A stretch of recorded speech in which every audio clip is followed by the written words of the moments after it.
We have made more mistakes than we can count on our 6 years full-time traveling, and we had to learn from them the hard way through trial and error. So in this video, we want to share with you a step-by-step guide on how we became full-time travelers. For anybody who's thinking they want to try this for themselves, but they're not quite sure where to get started. We'll also be sharing some valuable tips and advice to prolong your travel for as long as you wish. So let's get started. First, I'm gonna go through a few things that you should do before you even start traveling, things that will help you plan and prepare for your trip. And these are some of the things that we did as well. One of the first things that we think that you need to do is decide if you want to travel long-term or short-term. We actually decided when we first traveled that we wanted to go for 6 months. So we figured out what our budget would be, where we're going and how much things would be costing there. The basic things like food, accommodation, transport, visas, and then basically make a plan to save that amount before we set off on our trip. I know there are people out there that do struggle with saving and putting money aside, and Mario was one of those people as well. He was not very good at saving. Luckily I was, so it kind of evened out. There's also loads of really cool apps that you can download that can help you track your spending and your saving and help you with all of that. We also just want to clarify that you do not need to be earning loads of money to be able to save up to travel. I was actually working in a restaurant on minimum wage when I was saving up to full-time travel, and Mario was a fundraiser. You should minimize your spending and maximize your saving, and there's a few ways to do that if you're kind of struggling with it. One of the easiest ways is cancel subscriptions that you have. We would say cancel as many as you possibly can because the extra money will help a lot in those upcoming months. We also decided to sacrifice certain things such as going out on the weekends with our friends, partying, because the price of that can definitely add up very, very fast. What we would do instead is just have friends round. You could still see people and hang out, but save a lot of money doing that.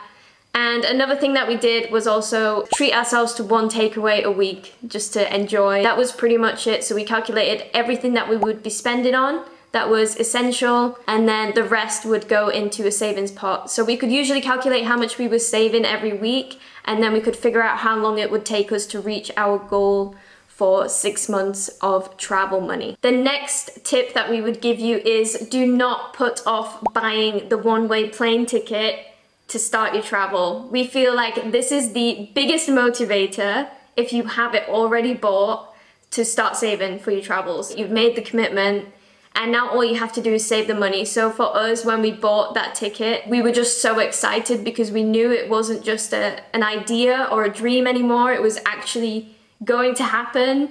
So that just motivated us even more to save as much as possible. So we would actually recommend buying your ticket around 3 to 6 months in advance. Usually when you're checking online, the prices, they can change quite a lot, and different times of the year are priced differently. So you should really check all times of the year to see which one is better. If you're checking the prices online for flights all the time to see if it's going up or down, they will just track you, see that you're looking at the flights all the time, and the prices will spike like crazy. So definitely search on incognito or a VPN or something. So now if you made the commitment, you bought the ticket, you're saving up the money, you're super excited, you're probably starting to plan what you're gonna book, where you're gonna go, what you wanna pack. And our main tips for this would be do not overpack. You can pretty much find everything in any country that you go to.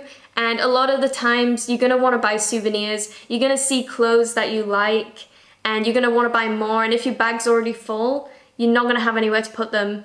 So we would recommend just bringing minimum amount of clothes, products that you can only find in your country that you know, swear by. But other than that, we would really not bring too much stuff because you wanna have a little bit of space in your bag to buy nice things that you find along the way too. Don't overbook things. So when you're looking into places you wanna go and you're kind of planning an itinerary or a route, if you're actually doing full-time travel, you do not want to book everything in advance. We actually wouldn't recommend booking anything if you're full-time traveling, apart from the first 2 nights maybe in a hotel in the place you're gonna arrive, because after that you kind of want to have the freedom to move around wherever you want, and there is always accommodations available. We rarely book anything in advance. In fact, we usually book things the day before or on the day because we change our plans so often. Another thing that we would also recommend to try and do, if you can, is just travel with carry-on. You will save a lot of money on checked bags for flights, which can be quite expensive. And we actually started our first ever 6-month trip with just a carry-on backpack.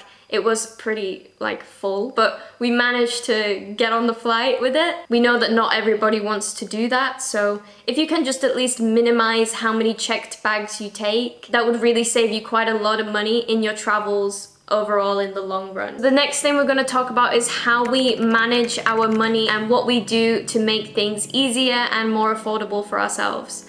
So one thing that we have is multiple travel bank cards. These are online banks basically, and they have great cards for traveling. I'm referring to Starling, Monzo, Revolut, and I think there's a lot of other banks like that. Starling and Monzo I think are only in the UK, but I know that Revolut is in the UK, Japan, Singapore, New Zealand, Australia, the US, Switzerland and the EU, I think. There's different cards for different countries if you have a little Google search and see what's available for you. And they have loads of perks. So one great thing is that you can literally control all of your money within the app. You can lock your card if you lost it, if it got stolen. You can also cancel your card and order another one, and it can be sent to you abroad within around a week. We had to do that a couple of times. Other perks is that you don't have to tell the bank that you're going abroad. You can just start using the card straight away. But one of the main perks of having these travel cards is you can withdraw and there is no bank transaction fee. Usually when you're taking out money abroad, there is the ATM fee, which is charged by the country you're in, and then your bank fee, which is charged by your bank. So it's usually around maybe 3%, 2% that they charge extra for every withdrawal that you do, and that can definitely add up if you're taking out money all the time. For example, Starling, you can take out £300 a day and there is no fee, and you can take out money anywhere in the world. We use it to take out money all the time, and the only fee that we have to pay is the ATM fee, which varies in the country and with the bank. Banks like Monzo also have a free withdrawal amount, but it's only £200 a month, and then after that you have to pay 3%. Unless you're in the EU, it's completely free. And I think Revolut is the same as Monzo as well. But these are all really great options. We have both Starling and Monzo, and we travel with both. We have lost our cards multiple times when traveling over the past few years. Luckily we had cash on us, but we basically had no way to access money. So what we had to do was Western Union transfers, which can be really expensive, really long, and a big waste of time and money. And we could have easily avoided it by just having more bank cards with us and keeping them in separate places within our bags and not carrying them all in the same place. Another huge mistake that we have made relating to money, which I'm almost a little bit ashamed to admit, is to do with the local currency conversion rates on the ATMs. For some reason, I didn't do research into this, I didn't know this, but apparently when you are using an ATM, it asks you if you want to accept the local currency conversion rate or your bank's, and I used to always just press yes and accept the local rate, and apparently it charges you almost £10 to £15 more. I think it's a percentage, but that's how much it would charge us for the amount we would take out. If I calculate how many times I did that and how many times we took out money, I still think about it to this day, and I just really hope that you guys don't make the same mistake. Don't be as stupid as me and do that. Never accept the local currency conversion rate, because it's always much higher than your bank's conversion rate. Obviously there's a lot of other things we could cover in terms of managing money while you travel, and I'll just throw out a couple right now, which is taking cash when you first start traveling is a great thing to do, so you can avoid withdrawing in the beginning. So US dollars is usually the best for traveling to most places, and that's what we would do, and we just kind of stash some in different places in our bags. And another thing for any US viewers watching for you to consider is credit cards that offer travel perks. And if you use the credit cards wisely and always make sure you pay off what you spend on them, you can actually get upgrades on flights and all kinds of stuff. Just do the research into credit cards and the perks you can get for traveling, and you will not look back. Unfortunately, we don't have that in the UK, which is a shame because I'd love to have a free business class flight every now and then. Other than money management, another thing that you might be thinking about when you're planning your travels is travel insurance and what to do about that. A lot of travel insurance companies don't cover long-term travel and long amounts of time, but luckily I have a solution for you guys because there is insurances out there designed for people who long-term travel, like digital nomads, and that is Safety Wing. They have global continuous cover in over 180 countries, and you can sign up for the nomad insurance at any point before or during a trip when you're abroad. So if you forget to do it before you start your trip, it's no problem. Their plans include all kinds of cover from emergency medical treatment, travel disruptions, adventure sports, and even your electronics as well. So it's ideal for anybody who is working online. And if you're interested, we actually have a link in the description of this video. We would definitely recommend considering using them if you're planning to travel long term. Now I want to share with you how to make a plan to travel longer or indefinitely. You can actually start doing this before you even start traveling. You can do it while you're saving up money or preparing for your trip as well. But one thing we would recommend definitely not to do is to leave this till the last minute. So if you're traveling around, spending your savings on your trip, and then you start making a plan at the last minute when you're running out of money, you're just gonna regret this decision a whole lot. This is actually something that we did, and we know a lot of other people have done this as well, and it's a very easy mistake to make. When you're having a great time traveling, you don't want to think about different ways that you have to work or make money, but it is extremely beneficial if you just do this as early as possible, if not before you travel, so that you can be working on your plan as you travel, so that when you actually run out of those savings, you already have something set up that is going to be bringing you an income or a way for yourself to stay traveling for as long as you want. There's so many different ways you can make money working online or remotely nowadays, and the first things that you need to do if this is something that you are interested in doing is look at your skill set, figure out what it is you're good at, what it is that you enjoy, and then find a way to monetize that skill. And then start working on improving that skill that you have as soon as possible. There's all kinds of jobs that you can find online, from digital marketing, content creation, content writing, graphic design, teaching online, starting your own business. We've met people that were doing jobs that we didn't even know existed. So there is all kinds of stuff out there. We have the internet, which is full of free information and knowledge that we can learn from. So you could take an online course to improve your skills, you could watch YouTube videos to learn something, and this is for complete beginners as well. You don't even have to have any experience in a skill to just start learning it and becoming good at it, and you can do it all from your computer or phone. Another thing that we would also recommend doing if you're wanting to learn about a specific kind of job you can do online, or just in general about what people are actually doing, is just asking people that you meet as you travel what they do for work, if they're working online, finding out what their job is and asking them questions about that job. I'm sure that they would be happy to share that information with you, and I did this with people as I met them traveling about teaching online, and now I'm a teacher online by asking them questions and realizing that if they can do it, I can do it as well. So if you have the qualifications and you believe that you have the ability to develop the skills to be able to do a job online, then you have everything you need. The main thing you need to do is just get started and work on it as soon as you possibly can to have that ball rolling when your savings do run out. A couple other things that you can do is also try and find ways to create a passive income while you're traveling. One thing you could do is, if you have a house in your home country that you're leaving to go and travel, is you could put it up on somewhere like Airbnb and rent it out while you're away, and that's a great way to generate some income while you're out traveling. Another thing that you can do to prolong your travels other than working or doing a paid job is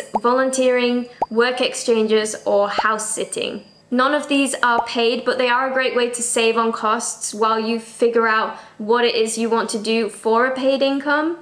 And they are also a great way to give back to a community or someone in need as well. So volunteering and work exchange is your help in exchange for things like food and accommodation, And usually this depends on the place, but you could be helping out anywhere from a hostel, teaching English to kids, helping out in community projects, helping on a farm, helping a new business with their website development or content creation. There's honestly all kinds of opportunities out there to do things like this. There's actually specific platforms designed to share opportunities like this, such as Worldpackers and Workaway.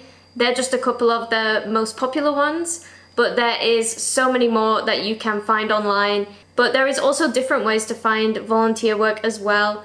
If you're already traveling, you could even just ask around in the area you're in. And you can also find opportunities like this advertised on things like Facebook as well. So you don't always have to sign up to these platforms to find these kind of opportunities. Another thing that I mentioned that you could do is also house sitting. So this is essentially where you are staying in people's houses while they're away and looking after their pets. So if you like animals and you like traveling and you want to combine them, this is a really great way to do that. There is great platforms where you can sign up to do house sitting, such as TrustedHousesitters. All you have to do is make an account. The fee that you pay to join is definitely worth the investment if you're going to start doing it often, because you can get so many great things out of doing this, from traveling all over the world and staying in different places and getting to meet some cute little pets along the way too.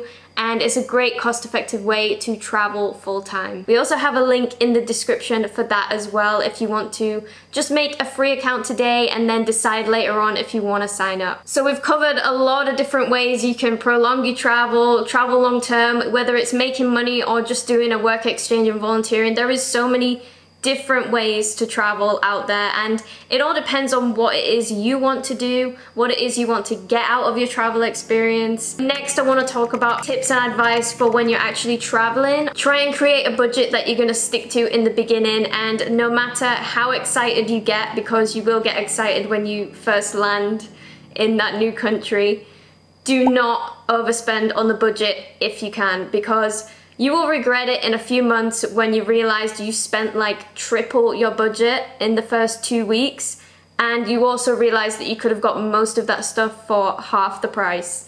We make this mistake a lot when we go to new countries because you don't really know how much anything costs when you first arrive. The currency is different, so you're trying to figure out the numbers in your head of how much that is in relation to what you would have spent in the last country you were in, and sometimes it can be really confusing.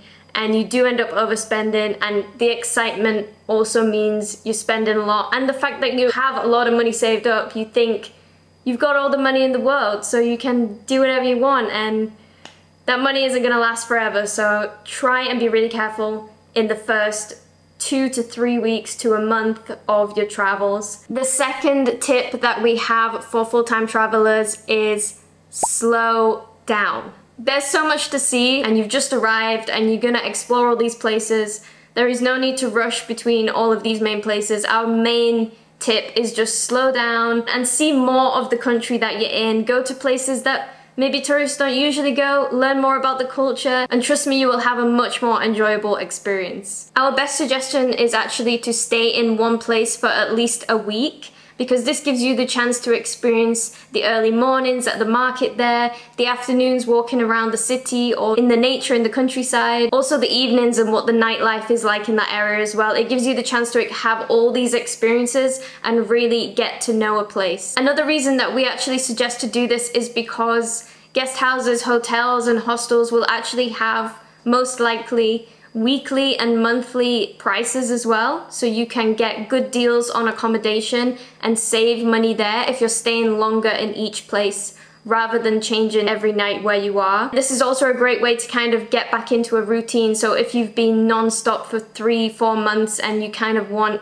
to relax a bit and have a break and not always be changing where you are and never unpacking your bag, it's a really good idea just to stay at least a week in one place and then change somewhere else for another week, or even a month if you want. We do this all the time in between our big adventures. We're doing this right now in this apartment where we're going to be staying for 1 or 2 months, and it's a really nice way to just kind of recenter yourself and refocus where you want to go and figure out what you want to do next instead of just rushing into things and becoming kind of burnt out and tired from travel. And our last tip for prolonging your travel and saving money as you travel is eating and traveling like a local. So the best way to save money and maximize your time traveling is trying to be as much of a local as possible. If you're eating in restaurants aimed at foreigners, they're gonna be double the price, if not triple, compared to eating in local restaurants or trying the street food in that country. So we would definitely recommend eating cheaper food like street food and from the markets, or just eating in restaurants where you see a lot of locals eating as well. Don't worry if they're not speaking your language there or the menu's not in your language, because usually there's pictures and you can quite easily communicate what you want. And also we have translation apps nowadays which are also really useful. The same applies for transport. So if you're going to be booking a bus or a speedboat through a tour agency, it's going to be the prices that are made for tourists. There is ways to figure out how locals are traveling around. There's always a slower ferry or a maybe not as nice a bus that you could travel on that is a lot cheaper. Yes, they might not be as fast or as fancy or whatever, but you still get to where you need to go, and in the long run, this is gonna save you a lot of money. Another great way to save money while you're traveling is using apps like Foodpanda, Grab, Uber if it's in that country. Taxi apps and food delivery apps are really, really useful, especially when you arrive in a country at the airport, and usually airport taxis can be quite expensive. So being able to use a taxi app could save you a lot of money. Also, food delivery apps sometimes have some really good discounts that it actually works out cheaper than eating out. So we would definitely recommend downloading a few of those and finding out which one works for you. So that is pretty much it for this video. We hope that it helped anybody who's considering traveling full-time, doing a backpacking trip, wanting to start remote work or work online, and you were just looking for tips and advice on how to do that or how to prolong your travel as you go. If this video did help you out, make sure to give it a like and subscribe for more useful travel content. And if you want, share your biggest travel mistake. Somebody please tell me if you've also made the mistake with the conversion rate, because that will make me feel better a little bit. If you have a question that we didn't cover in this video, drop that below as well and we'll get back to you. And thanks for watching. We'll see you in the next one. Sorry, I just rushed through that last half of the video. I was actually sweating. I had to have the fan off the whole time. It was actually, I don't know if you could see, my hair's a bit sticky. Sorry about that. And then this is my behind the scenes. Mario's in the jungle right now with all the camera gear, so I don't have a tripod, so this is my tripod. Travels on Toast style. DIY.